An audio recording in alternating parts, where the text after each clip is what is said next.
Due to a technical issue of loading Street Fighter 3 Second Impact to my CPS-3 motherboard, we're going to have to skip the third CPS release and move directly to the fourth game released, JoJo's Venture, which was released in December of 1998. Now, there's actually quite a few names for this particular game, but we're going to call it JoJo's Venture for the time being.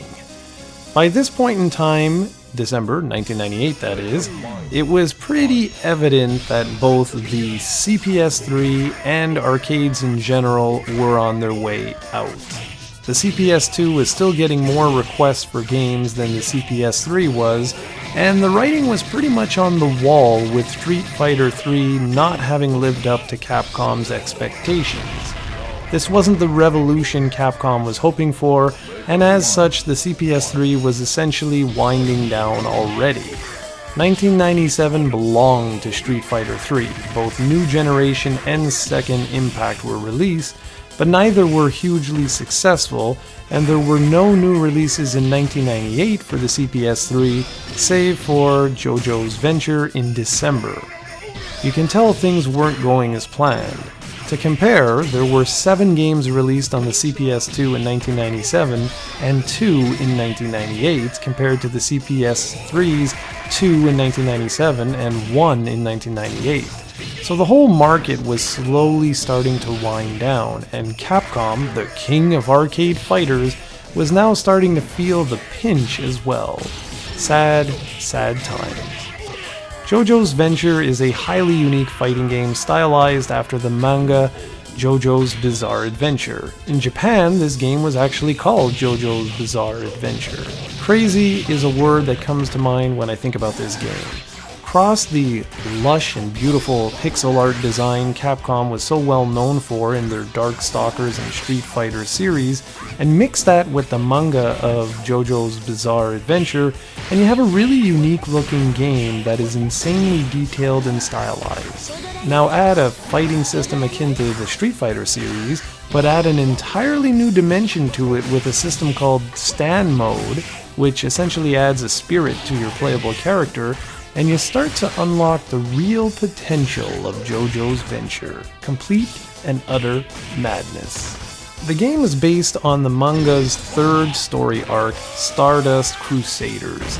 It follows a team named Jotaro who has developed a unique supernatural ability known as a stand.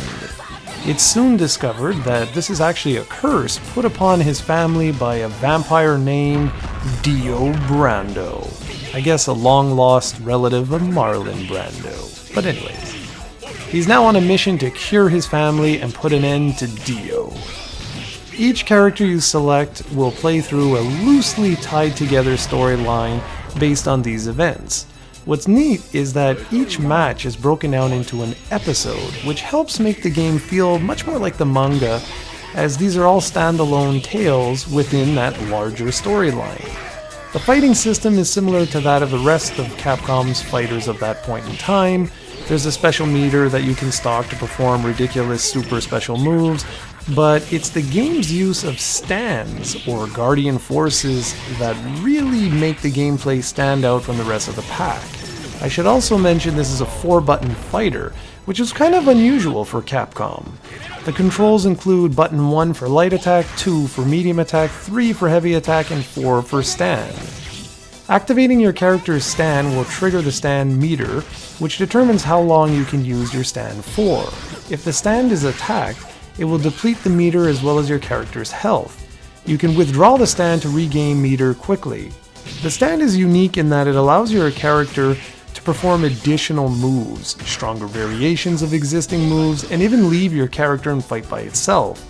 There are all kinds of bonuses that unlock by using the stand, including being able to leap extremely high in the air a la a double jump.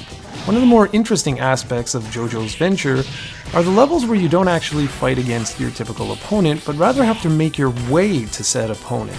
In one level in particular, you're challenged with reaching an enemy character before a certain period of time runs out, and you have to fight his stand as you make your way to him. It plays almost like an action game, which is really unique and adds a whole new flavor to this particular game. There was a reworked version of JoJo's Venture titled JoJo's Bizarre Adventure in North America, and I forget what the subtitle was in Japan, and it was released in 1999, which includes an additional 8 characters, but I'll touch upon that in a couple of weeks. Just to let you know though, I won't be going into as much detail. I have something special planned for that review. If you'd like to experience JoJo's Venture, your only option is the Dreamcast release of JoJo's Bizarre Adventure, as it includes both JoJo's Venture and JoJo's Bizarre Adventure in their complete forms. The PlayStation 1 version is based on JoJo's Venture, but includes characters from Bizarre Adventure, as well as an exclusive Super Story mode. Whatever you decide to do, this is certainly a unique and quirky fighter that's well worth checking out.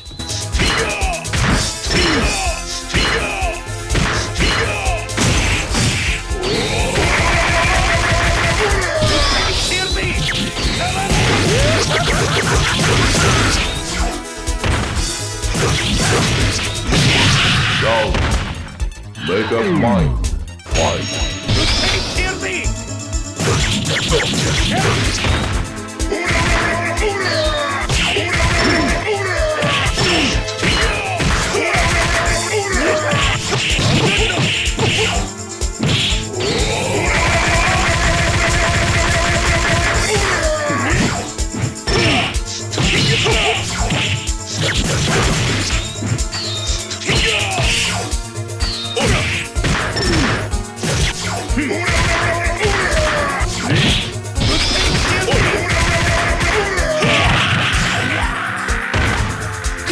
お前は俺を怒らせた。